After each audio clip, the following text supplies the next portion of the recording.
오늘은 경고하심을 경외함으로 라는 제목으로 말씀을 나누겠습니다. 오늘 말씀을 좀 더 잘 이해하기 위해서 오늘은 11절부터인데 1절부터 말씀을 읽기 시작했는데요. 읽으면서 어떤 마음이 들었냐면 이제서야 늦었어 이런 마음 들었습니다. 어, 5장 1절을 한번 같이 읽겠습니다. 시작. 여호와여 우리가 당한 것을 기억하시고 우리가 받은 치욕을 살펴보옵소서. 예, 이 기도는 물론 예레미야가 하고 있는 기도지만 저는 그런 마음이 든 거죠. 그러게 진작 좀 잘하지. 경고할 때 진작 좀 듣지. 그런 거죠. 여러분 지금 예루살렘은 이미 하나님의 심판이 떨어졌어요. 하나님은 바벨론의 손에 이 이스라엘을 이미 넘겨 버리셨습니다. 그래서 이미 돌이킬 수 없을 정도로 좀 난리가 났어요. 근데 여러분 사실 이 이스라엘 백성들이 우리의 인생의 모형이잖아요. 우리랑 정말 똑같아요. 우리도 어떻게 하냐면 꼭 맞아봐야 정신을 차려요. 이게 꼭 똥인지 된장인지 찍어서 먹어봐야 알아요. 그 길이 아닌 줄을 알면서도 꼭 그리 가봐야 아닌 줄 알아요. 맞고서. 그게 우리 고집이잖아요. 아, 물론 어제 말씀드렸던 것처럼 우리의 그런 실수나 고집도 일을 하지만 대신에 몇 군데 맞는 건 감수해야 돼요. 그렇죠? 그냥 아픔과 고난을 감수해야죠. 이렇게 생각하고 있는데 하나님의 경고하심을 정말 잘 받았던 사람이 떠올랐어요. 누구냐면 노아입니다. 말씀은 이렇게 나와 있습니다. 히브리서 11장 7절입니다. 시작. 믿음으로 노아는 아직 보이지 않는 일에 경고하심을 받아 경외함으로 방주를 준비하여 그 집을 구원하였으니 이로 말미암아 정죄하고 믿음을 따르는 의의 상속자가 되었느니라. 네. 그럼 여기 보니까 노아가 어떻게 경고하심을 잘 받았는지를 알겠더라고요. 여러분 이 노아의 이때의 상황은 다들 잘 아시죠?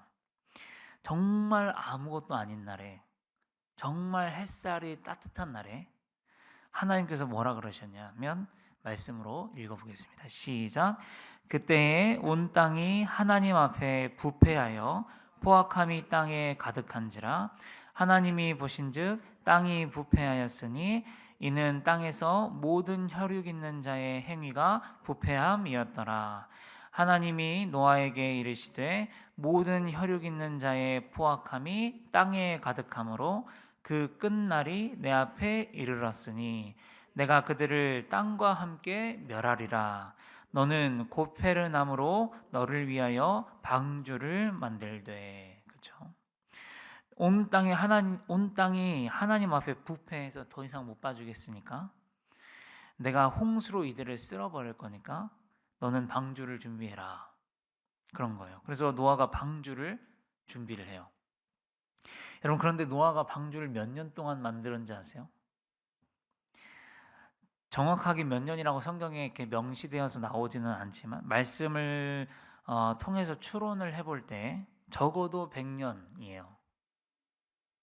어쩌면 그 이상, 100년에서 그 이상으로 생각합니다. 왜냐하면 하나님께서 노아에게 방주를 만들라 했을 때요, 이미 아들 셈과 함과 야벳을 낳은 후거든요. 근데 성경에 보면 그때 나이가 500세 이후 이렇게 나와요.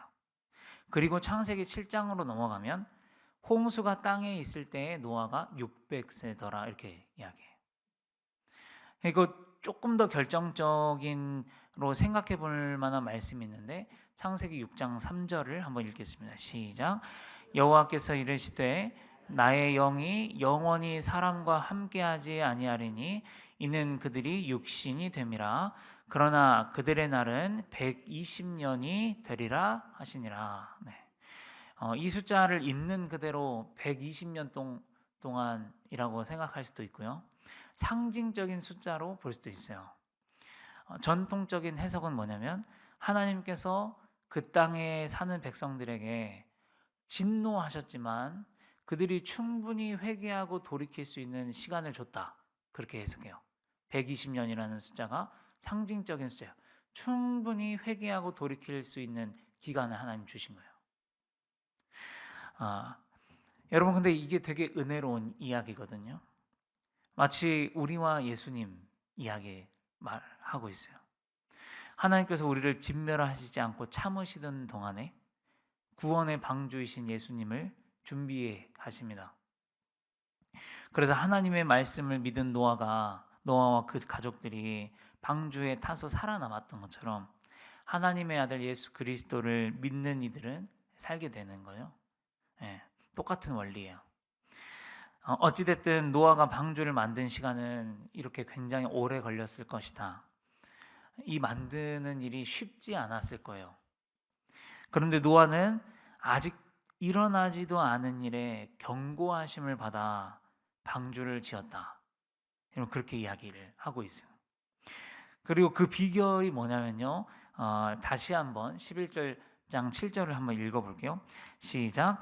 믿음으로 노아는 아직 보이지 않는 일에 경고하심을 받아 경외함으로 방주를 준비하여 그 집을 구원하였으니 이로 말미암아 세상을 정죄하고 믿음을 따르는 의의 상속자가 되었느니라. 예. 여러분 노아가 경고하심을 받아가지고 그 긴 시간 동안 방주를 만들 수 있었던 비결이 뭐라 그러냐면 하나님을 경외했기 때문이다. 예, 그렇게 이야기해요. 여러분 노아가 방주를 만들 때 100년 동안 그렇게 만들 때 저 미친놈, 저 정신 나간 놈, 그러지 말고 우리랑 같이 마시고 즐기자 그런 이야기를 많이 들었을 거예요. 그런데 노아가 끝까지 하나님의 경고하심을 저버릴 수 없었던 이유는 노아가 하나님을 경외했기 때문이다. 여러분 이스라엘 백성들이 망한 이유는 뭐냐면 그들의 죄악 때문이지만 원론적으로는 그들이 하나님을 경외하지 않았어요. 그래서 죄악을 저지른 거예요. 여러분 우리가 왜 꼭 맞고서야 돌아오고 왜 꼭 똥인지 된장인지를 찍어 먹어봐야 하냐면 우리가 하나님을 경외하지 못하기 때문입니다. 하나님을 경외하지 못하기 때문에 하나님의 경고하심을 무시하는 거죠. 그래서 사랑하는 성도 여러분, 저와 우리 성도님들은 하나님을 경외함으로 노아처럼 경고하심을 받았을 때 그 말을 잘 믿고 따를 수 있기를 바랍니다. 오늘 말씀은 하나님의 경고하심을 무시한 사람들이 치르게 되는 무서운 대가를 이야기합니다. 여러 가지가 나오는데요. 11절부터 14절까지 보면 끔찍한 이야기가 나와요. 부녀들과 처녀들이 욕보임을 당하고 지도자들은 적의 손에 무릎 꿇고 매달리고 장로들의 위신은 땅에 떨어지고 청년들은 가축이 하던 일들을 맷돌을 대신 지고 마차 대신 아이들이 나무를 지고 가고요. 노인들은 마음대로 앉지를 못하고 성 안에 있던 청년들의 노랫소리는 들리지 않습니다. 뭐냐면 평범하고 즐거웠던 일상이 깨진 거예요. 여러분 오늘 이 말씀이 우리에게 주는 메시지가 뭐냐면 하나님의 경고하심을 무시하면 평범하고 즐거웠던 우리의 일상이 깨질 수 있어요. 정말 두렵게 느껴지는 말씀이에요. 저도 많이 경험했지만 오늘 이 자리에서 또 영상으로 예배를 드리시는 분들 중에도 분명히 하나님의 경고하심을 무시하다가 내 좋았던 일상이 깨져보신 경험이 있으실 거고 지금 그런 분도 계실 겁니다. 여러분 그런데 그렇게 우리의 일상이 깨졌을 때 우리가 반드시 알아야 될 것이 있어요. 뭐냐면 하나님의 목적이 뭔가 하는 것입니다. 여러분 하나님의 목적은 우리를 깨버리는 걸까요? 아니겠죠. 네, 하나님의 목적은 우리를 깨는 것이 아니라 하나님의 목적은 우리에게 좋은 걸 주려고 하는 거예요. 그것을 위해서 우선은 깨야 돼요. 보세요. 예레미야가 막 심판을 경고하다가 이런 말을 해요. 한번 말씀 읽겠습니다. 시작. 여호와의 말씀이니라. 너희를 향한 나의 생각을 내가 아나니 평안이요 재앙이 아니니라. 너희에게 미래와 희망을 주는 것이니라. 그럼 이게 하나님의 마음이라.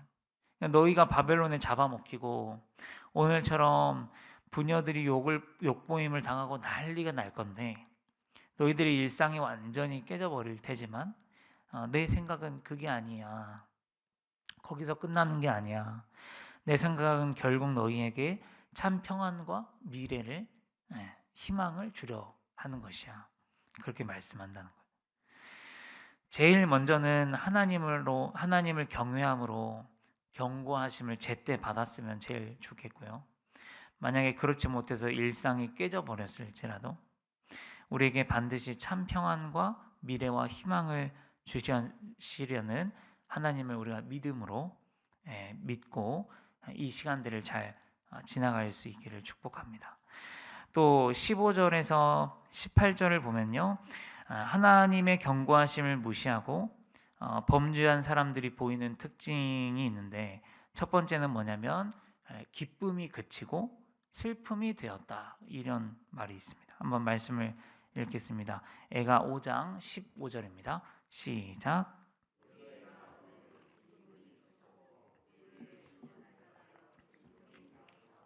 아멘. 여러분 하나님의 경고하심을 무시하면 반드시 슬픔을 맛보게 된다는 것을 우리가 기억할 수 있기를 바랍니다. 혹시 나는 하나님의 경고하심을 지금은 따를 수 없어.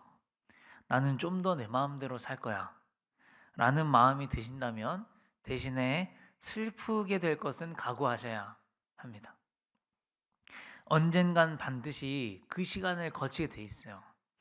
왜냐하면 히브리서에 이런 말씀이 있거든요. 한번 같이 읽겠습니다. 12장 8절 시작. 징계는 다 받는 것이거늘 너희에게 없으면 사생자요 친아들이 아니니라. 여러분 우리가 하나님의 아들이고 하나님의 자녀이기 때문에 우리가 사생자가 아닌 이상 하나님은 우리를 반드시 돌이키시려고 하시기 위해서 징계를 주셔요. 그러면 반드시 우리는 슬픔과 아픔과 고난을 지나와야 합니다. 그 과정들 거치게 돼 있어요.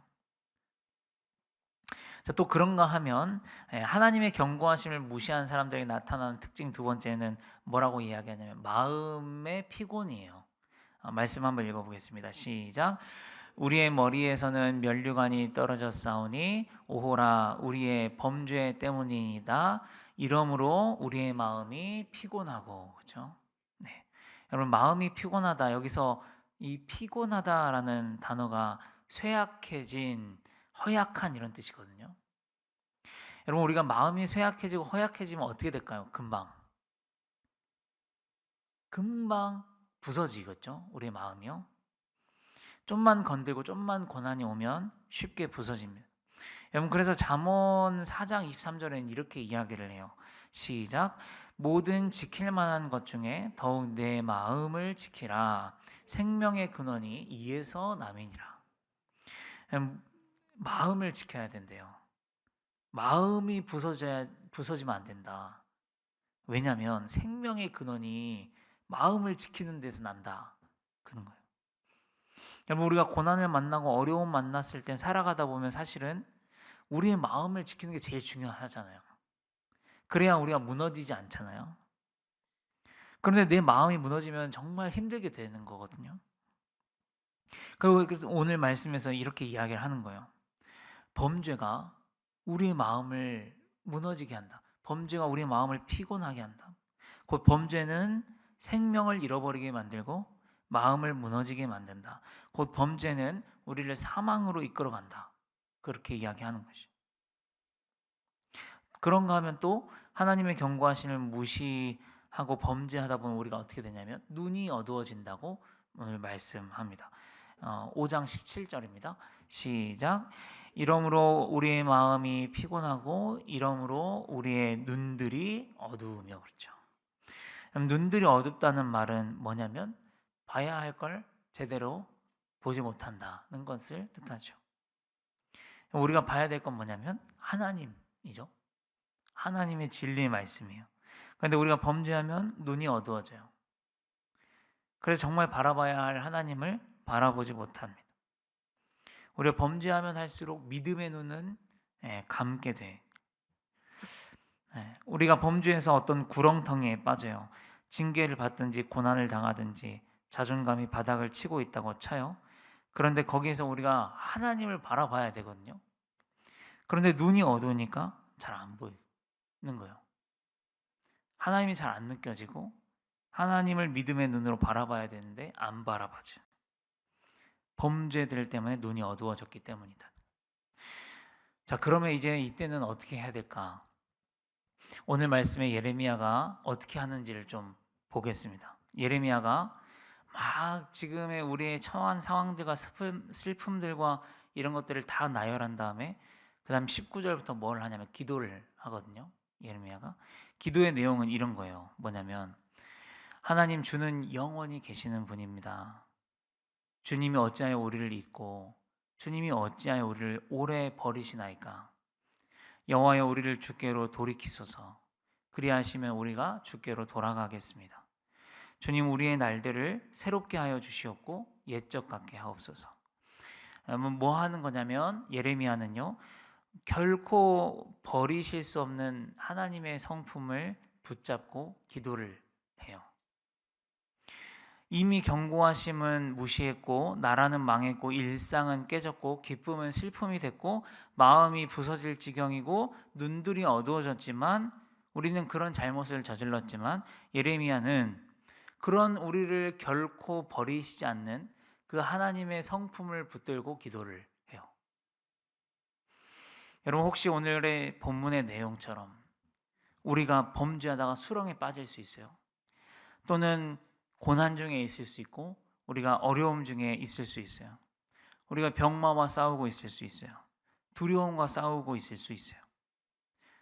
그런데 이때 우리가 예레미야처럼 하나님의 성품을 붙들고 기도해 보시라는 것이죠. 우리는 연약해서 범죄 가운데 고난 가운데 하나님의 성품을 붙들고 기도하지만 하나님께서 또 원하시는 것은 뭐냐면요, 우리가 경고하심을 경외함으로 잘 받기를 원하시죠. 우리가 실수하고 우리 연약해서 넘어져서 하나님의 성품을 붙들고도 기도를 하지만 하나님께서 진짜 우리에게 원하시는 건 내가 말했을 때 좀 잘 들어라. 경고를 경외함으로 받아라 것입니다. 예레미야 애가는 예레미야서와 더불어서 바벨론 포로기 이후의 사람들에게 들려주기 위해 쓰였어요.